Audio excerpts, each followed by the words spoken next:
दर्शकवृन्द पुनः स्वागत छ। न्युज 24 टेलिभिजनको विशेष प्रस्तुति घरबाट प्रश्न घरमै जवाफको निरन्तरता स्वरूप आज हामी बागमती प्रदेशमा केन्द्रित छौँ।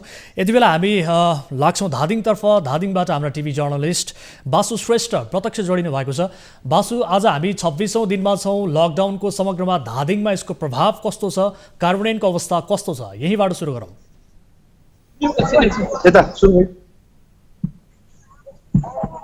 अहिले म यो राजमार्गमा छु र यहाँ मजदुरहरू घर जानको लागि पैदल यात्राबाट आइरहनु भएको थियो र यहाँ नुवाकोटदेखिबाट पृथ्वी राजमार्गमा आउनु भएको छ र यहाँ रोल्पा, रुकुम, सुर्खे, बर्दियाबाट आउनुभएका मजदुरहरू यहाँ अहिले हाम्रो चाहिँ प्रत्यक्ष प्रसङ्गमा हुनुहुन्छ। तपाईँ कहाँबाट आउनुभएको?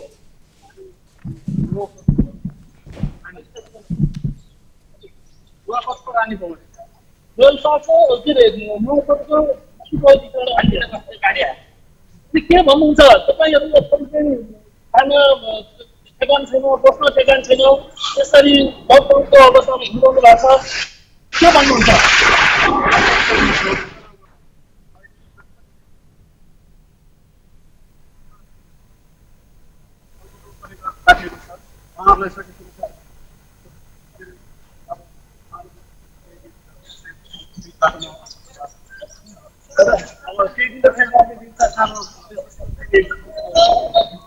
अब तपाईँहरू यहाँबाट पनि जस्तो अब तपाईँहरू क्रस गरेर हेर्न खोजिरहनु भएको छ।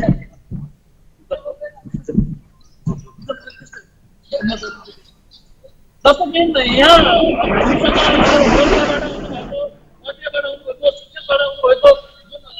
मजदुरहरू छन्, उहाँहरूलाई यहाँको युवाहरूले चाहिँ खोजेर पठाइरहनु खोजिरहनु भएको छ र यसरी हामी यहाँ देख्न सक्छौँ र यसमा सरकारले गरिएको छ। उहाँलाई प्रश्नहरूले युवाहरूले चढाउने खोजिरहनु भएको छ। उहाँहरू जानको लागि तयारी हुनुहुन्छ।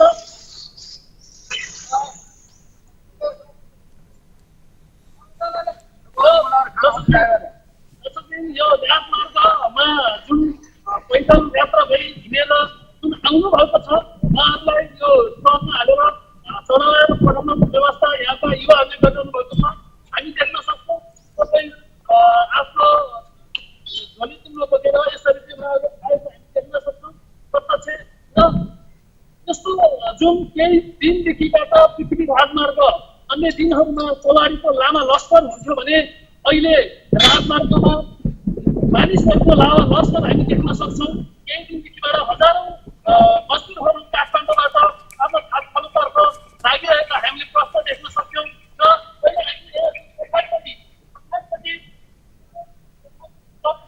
हालेर हामी देख्न सक्छौँ।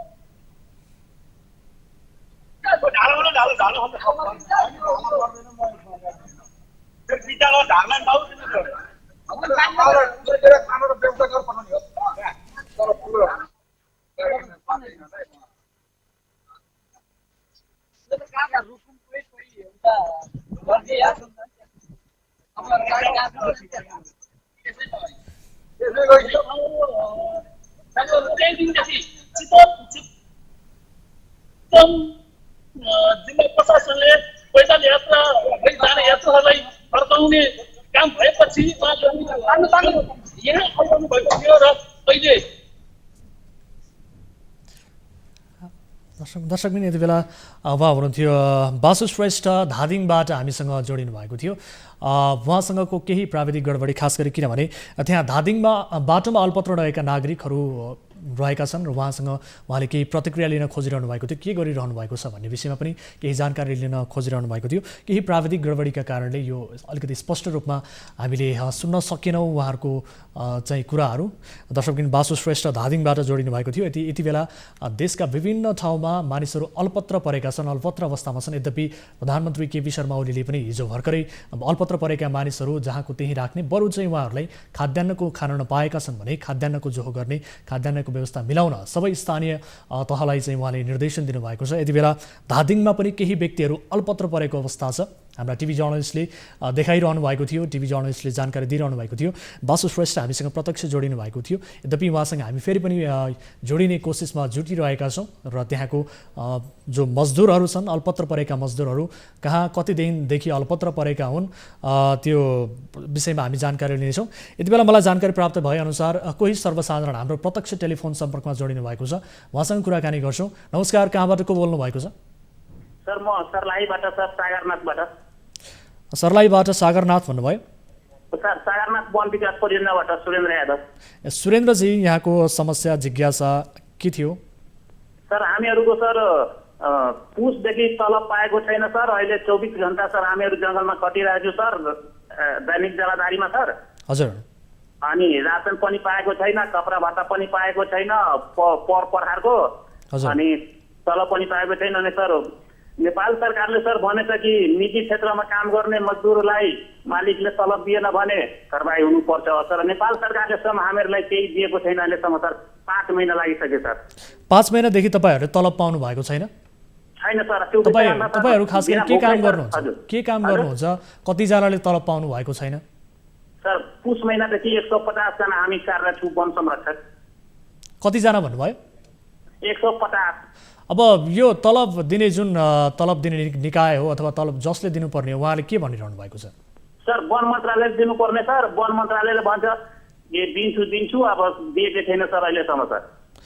अब धन्यवाद। यस विषयमा हामी थप जानकारी लिनेछौँ र यो समस्या समाधानका लागि केही कोसिस हामी पक्कै गर्नेछौँ। दर्शक पनि यति बेला हामी फेरि धादिङतर्फ जोडिन चाहन्छौँ। धादिङबाट बासु श्रेष्ठ प्रत्यक्ष रूपमा हामीसँग जोडिनु भएको छ। खास गरी त्यहाँ मजदुरहरू अल्पत्र परेका छन् विभिन्न ठाउँमा, देशका विभिन्न ठाउँमा अल्पत्र परिरहेका मजदुरहरूको अवस्थाबारेमा पनि हामी जानकारी लिइरहेका छौँ। र यति बेला धादिङमा केही अल्पत्र परेका मजदुर नागरिकहरू कति दिनदेखि अल्पत्र हुनुहुन्छ, उहाँहरूको गन्तव्य कहाँसम्म हो भन्ने विषयमा केही कुराकानी पनि हामी जोड्नेछौँ। टिभी जर्नलिस्ट बासु श्रेष्ठ मार्फत यति बेला प्रत्यक्ष रूपमा हामीसँग जोडिनु भएको छ। बासु, यति बेला खास गरी यहाँसँग कुराकानी हुँदै केही प्राविधिक गडबडीले विच्छेदन हुन पुगेको छ। समग्रमा जानकारी गराउनुहोस्, कतिजना मजदुर हुनुहुन्छ, उहाँहरूसँग केही कुराकानी पनि तपाईँले गर्न सक्नुहुनेछ।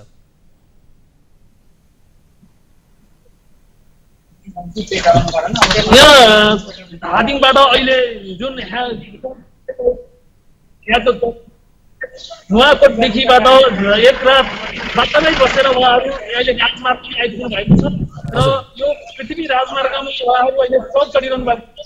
उहाँहरू हुनुहुन्छ बर्दियाबाट 4 जना, रोल्पा जाने 8 जना, सुर्खेत जाने 1 जना र रुकुम जाने 9 जना मजदुरहरू अहिले यो ट्रकमा यहाँका युवाहरूले उहाँलाई हालेर उहाँको गन्तव्यसम्म नपुगे पनि केही नारायणघाटसम्म भए पनि उहाँहरू यो ट्रकमा जान लाग्नु भएको छ। र उहाँहरूको पीडा यो छ कि हामीलाई हाम्रो घरसम्म पुर्याउने व्यवस्था गरिदियो भने सबैभन्दा राम्रो हुने थियो भनिरहनु भएको छ। र उहाँहरूको न खानालाई जुन खानेकुरा छ, न चाहिँ बास बस्नलाई काहीँ चाहिँ त्यस्तो उपयुक्त ठाउँ छ। हामीहरू बाटोमा तिरपाल ओछ्याएर, तिरपाल पानी आयो भने तिरपाल ओढ्ने र पानी नआयो भने पानी नआएको अवस्थामा तिरपाल ओछ्याएर सुतेर हामी अहिले यो राजमार्गमा आइपुगेका छौँ। र हामीहरूको जुन हामीहरूलाई मजदुरहरूलाई ठेक्दारहरूले केही समय त पाले, तर अब पाल्न नसक्ने अवस्था उहाँले बताउनु भएको थियो। र पक्कै पनि पृथ्वी राजमार्ग अन्य दिनहरूमा सवारी साधनको लावा लस्कर हुन्छ भने अहिले यो लकडाउनपछि तपाईँबाट बाहिरिने जुन यात्रुहरू हुनुहुन्छ उहाँहरूको लावा लस्कर पुग्न सकिन्छ। र केही दिन अघि चितवन जिल्ला प्रशासन कार्यालयले आफ्नो सीमा क्षेत्रमा पैदल यात्रुलाई रोकिसकेपछि यसको धेरै समस्या भएको थियो। तर केही दिन अघि धादिङका प्रमुख जिल्ला अधिकारी र चितवनका प्रमुख जिल्ला अधिकारी 2 जना बीच छलफल भएपछि अहिले सवारी साधनमा आएका मजदुरहरूलाई क्रस गर्न दिने छलफल भएपछि अहिले यो समस्या रहेको त छैन। तर पनि अहिले जुन सवारी साधनमा जान खोज्नुहुन्छ पैदल यात्रुहरू, उहाँहरूलाई पनि ट्रकहरूले कोही ट्रकले लाने र कोही ट्रकले चाहिँ स्वीकार गर्ने हुँदा यस्ता मजदुरहरू चाहिँ मार्गमा परिरहेका छन्। र विशेष त मजदुरहरू जुन बिहान कमाएको बेलुका खाने मजदुरहरू छन् त्यसको लागि समस्या भएको छ। विशेष त धादिङको 13वटा स्थानीय तह मध्ये अहिले यो नगरपालिकामा रहेको धादिङ यो राजमार्गमा छ। र यहाँ पनि यस्तै समस्या छ। जो गरिब विपन्न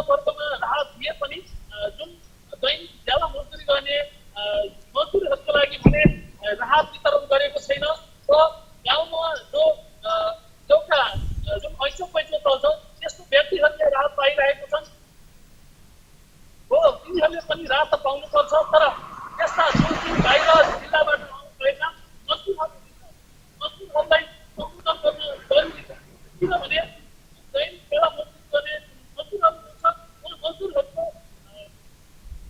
अहिले काम नभएको अवस्था छ।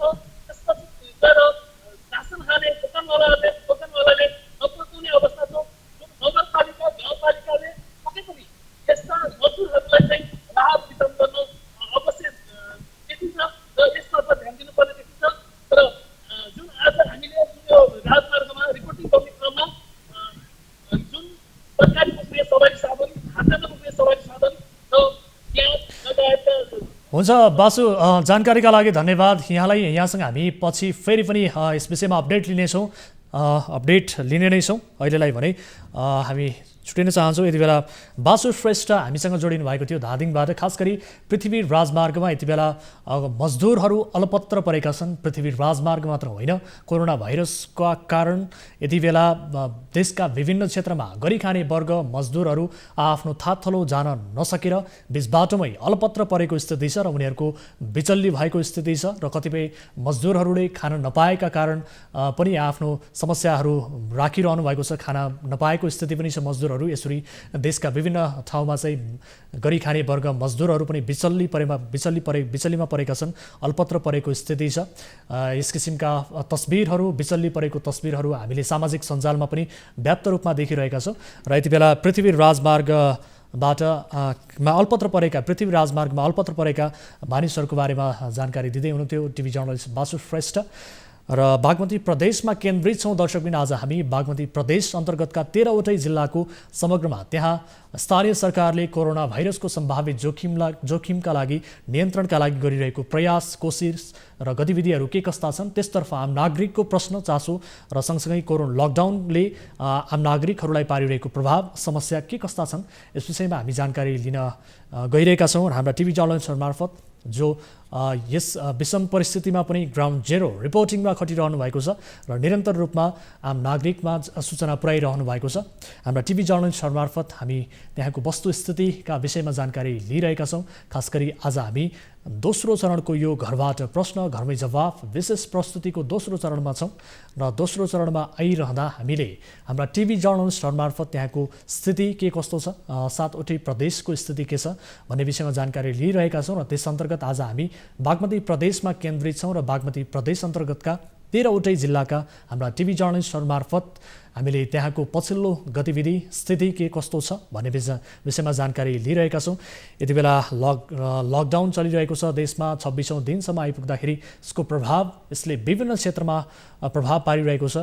खास गरी आम नागरिकहरू जो गरिखाने वर्ग हुन् ती वर्गहरू अझ बढी समस्यामा परेको स्थिति छ। देशको अर्थतन्त्रमा यसले ठुलो असर पुर्याइरहेको स्थिति छ। विभिन्न क्षेत्रहरूमा यसले ठुलो कष्ट निम्ताइरहेको स्थिति छ र सँगसँगै प्रदेश सरकार, स्थानीय सरकार र स्थानीय प्रशासन सँगसँगै अन्य सम्बन्धित निकायहरू पनि यसको सम्भावित जोखिम नियन्त्रणका लागि परेको स्थिति छ। उहाँहरूले विभिन्न किसिमको तयारी गरिरहनु भएको छ। यद्यपि केही स्थानमा तयारी अपर्याप्त भइरहेको स्थिति लाग्छौँ धादिङतर्फ। धादिङबाट टिभी जर्नलिस्ट बासु श्रेष्ठ पुनः जोडिनु भएको छ। त्यहाँको पछिल्लो अवस्था के छ हामी जानकारी लिन्छौँ। बासु, यति बेला त्यहाँको अवस्था कस्तो छ? यहाँले केही बेर अघि अलपत्र परेका मजदुरहरूको विषयमा पनि जानकारी गराइरहनु भएको थियो, यस विषयमा थप जानकारी गराउनुहोस् न। वीरेन्द्र, अहिले राजमार्गमा छु। यो राजमार्ग सधैँ लस्करले सवारी चल्ने राजमार्ग यतिखेर सुनसान बनेको छ र केही दिन अघि राजमार्गमा र काठमाडौँबाट फर्किने मजदुरहरूको राजमार्गमा लावा लस्कर देख्न सकिन्थ्यो र अहिले भने त्यसको अवस्था छैन। जो प्रहरीले सवारीमा आफ्नो गन्तव्यमा पठाइदिने व्यवस्था गरिसकेपछि अहिले राजमार्गमा हिजोको दिन जस्तो लावा लस्कर देख्न सकिँदैन। किनभने अहिले यो धादिङ र चितवन जिल्लाका प्रमुख जिल्ला अधिकारीहरूको 2 जना छलफलपछि यसलाई सहज रूपले चाहिँ घर पठाउने व्यवस्था गरिसकेपछि मालबाग सवारी साधनको पछाडिपट्टि गन्तव्यमा पुग्ने व्यवस्था गरेको कारणले गर्दाखेरि राजमार्गमा अहिले मानिसहरूको यात्रीहरूको लावा लस्कर देख्न सकिँदैन। अहिले केही राजमार्गको अति आवश्यक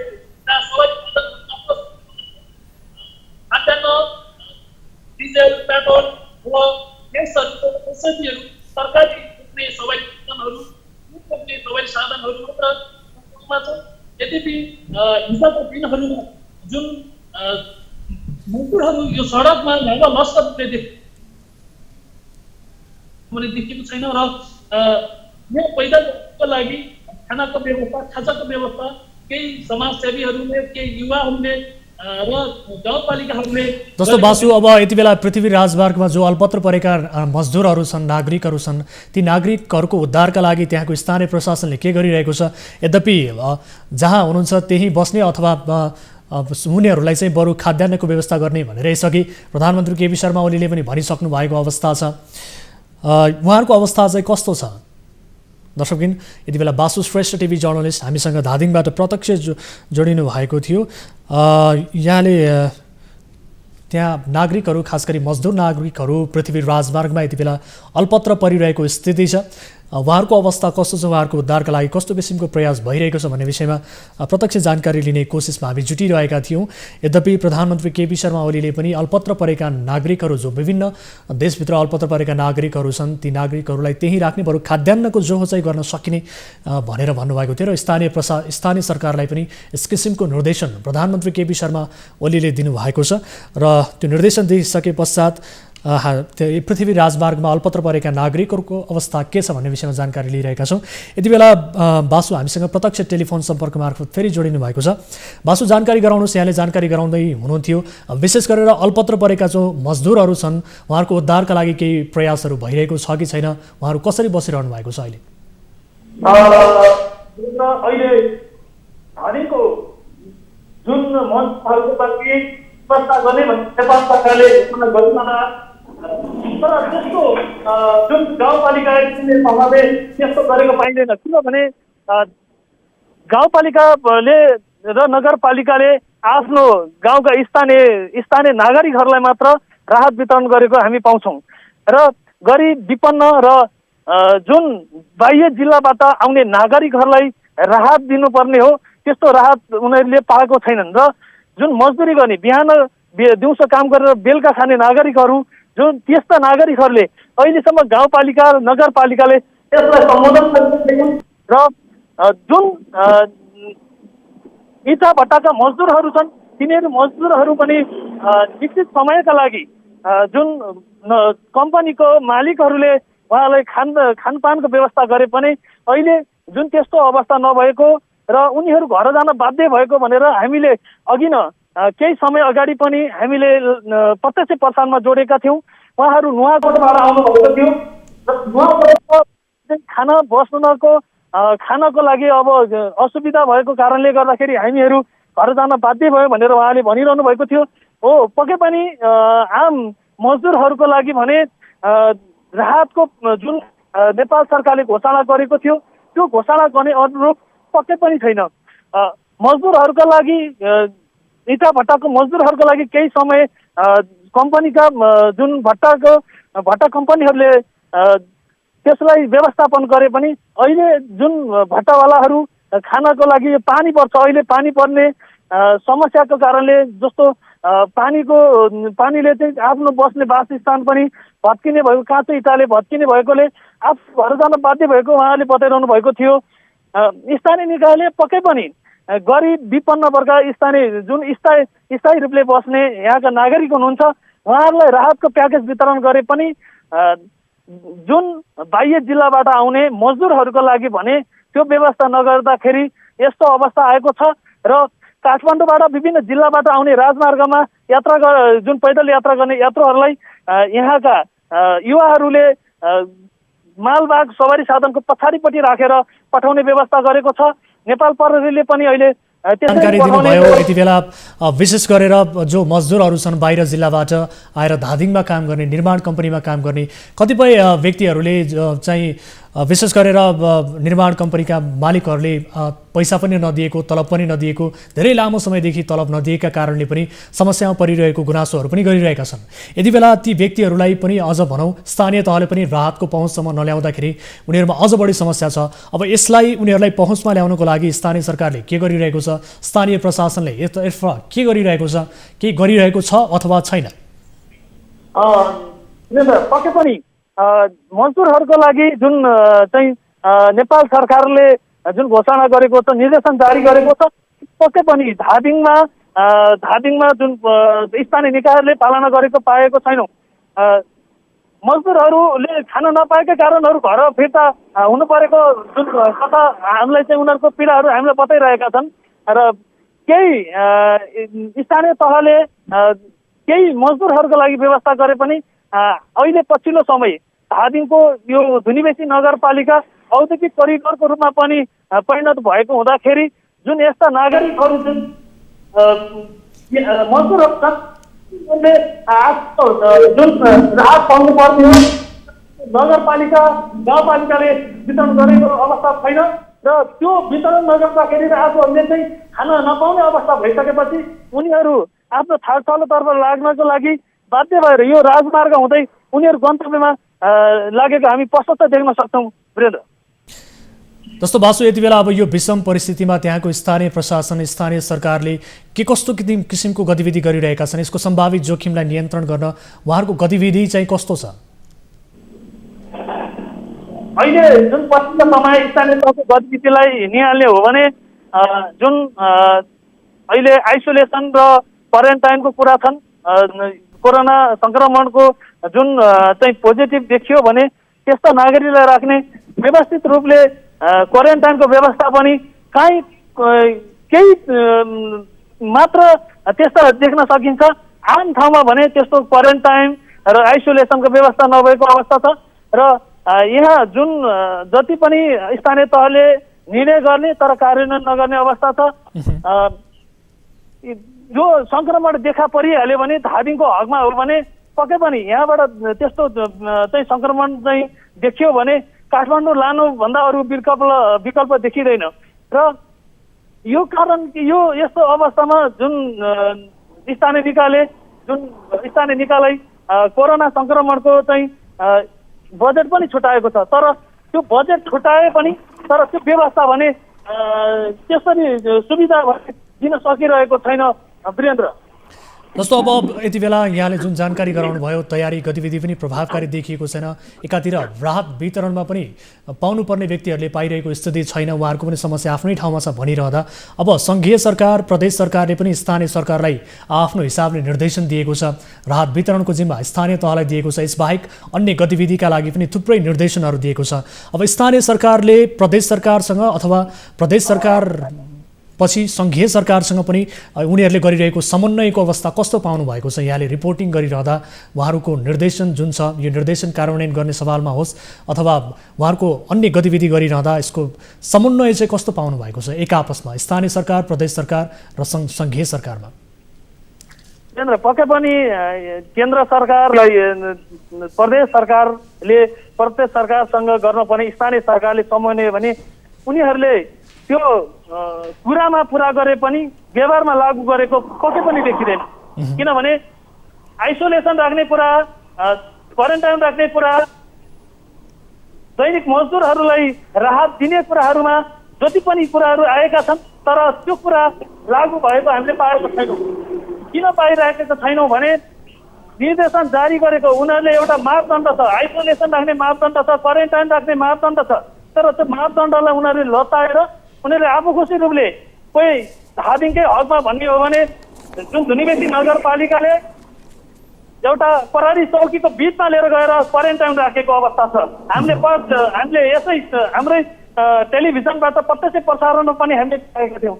जुन मापदण्ड हुनुपर्ने त्यो मापदण्ड पुरा गरेको छैन। धुनीबेसी नगरपालिकाले वडा नम्बर 9 मा रहेको एउटा प्रहरी चौकीको बिचमा लिएर गएर क्वारेन्टाइन राखेको अवस्था छ र धुनीबेसीको हकमा भन्ने हो भने यहाँ गरिब विपन्न वर्गलाई स्थानीय निकायलाई स्थानीयलाई दिए पनि राहत दिए पनि गरिब यो जुन बाह्य जिल्लाबाट आउने मजदुरहरूलाई दिनुपर्ने राहतको प्याकेज त्यो अहिलेसम्म पाएको छैनौँ र पक्कै पनि यो स्थानीय तहले प्रदेश सरकारसँग समन्वय गर्न पर्ने हो।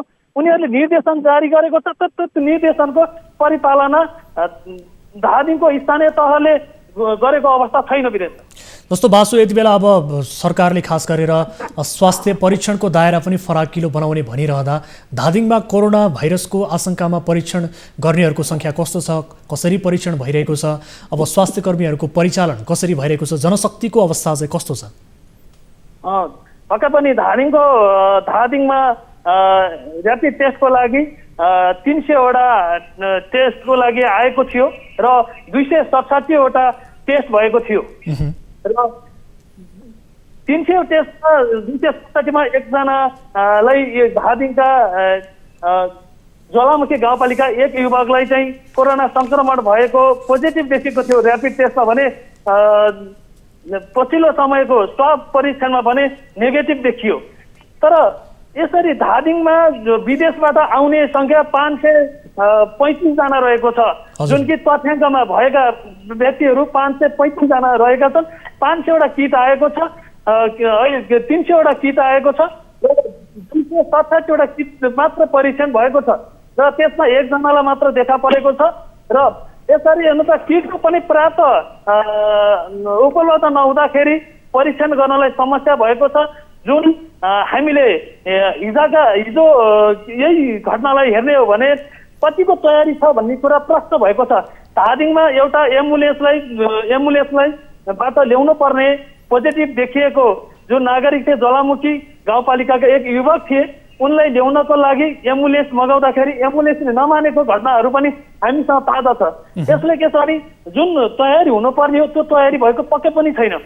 धादिङमा जुन रेस्क्यु गर्नुपर्ने अवस्था हुनसक्छ, त्यस्तो पोजिटिभ देखेको व्यक्तिहरूलाई छिटैभन्दा छिटो रेस्क्यु गर्नुपर्ने अवस्था हुनसक्छ। त्यहाँ एम्बुलेन्स, स्वास्थ्यकर्मी, स्वयंसेवक सबै त्यहाँ तयारी अवस्थामा बस्नुपर्ने हो। तर त्यस्तो अवस्था भने देखिएन। अस्तिको घटनाबाट हामी घटनाले नै प्रमाणित गरेको छ। हुन्छ, जानकारीका लागि धन्यवाद बासु। यहाँसँग थप पछिल्लो अपडेटका लागि हामी फेरि पनि जोडिनेछौँ।